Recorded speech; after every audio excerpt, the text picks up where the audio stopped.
Hey, okay, so here's another game I thought I'd commentate, and this is kind of like a different. This is like the four-night defense, but it's also kind of like a little bit of the fried liver attack. And if you don't know what those are, that's fine. But I just kind of want to show how deadly uh, this opening really is. Um, so the game starts off. Pawn to e4. It's a very strong move.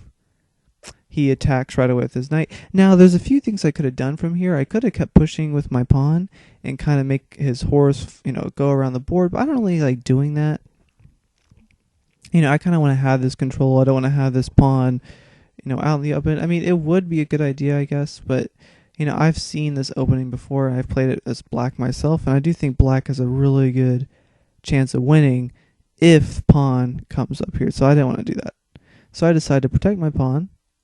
He blocks, and now it's kind of just turns into, you know, the four-night defense, and it looks kind of cool actually, all symmetrical. So, and then I respond with this. Now, I don't. This is what I did in my last video. I simply bring my knight up here safely because his knight is kind of being blocked, is blocking his queen, so I can just come up here and move right here. And now, finally, so many times I've seen people just completely not see this. He actually decides to. Oh, well, first he brings his bishop up here. I guess I don't know what. I guess he was just trying to copy me, or I think he was trying to hone in on my weakness as well.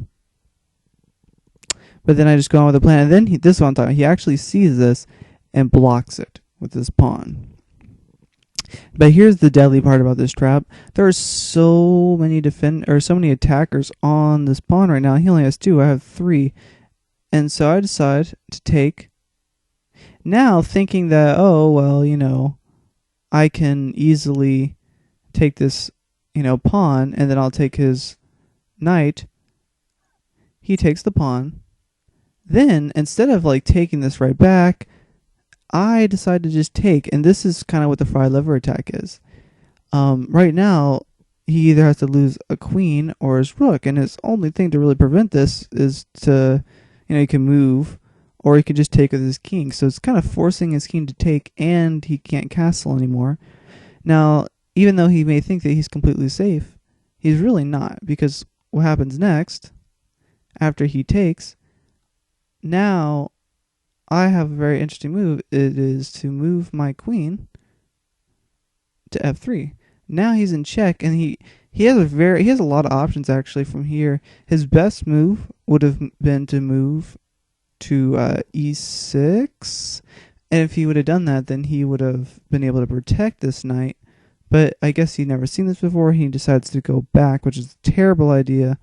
Because then I just respond with bishop here, and now he's pretty much in checkmate unless he moves his queen. But once he moves his queen, I get his queen, and now I have excellent position. I'm just going to gobble up these pieces, nom nom nom, and all he can do is just kind of just sit there.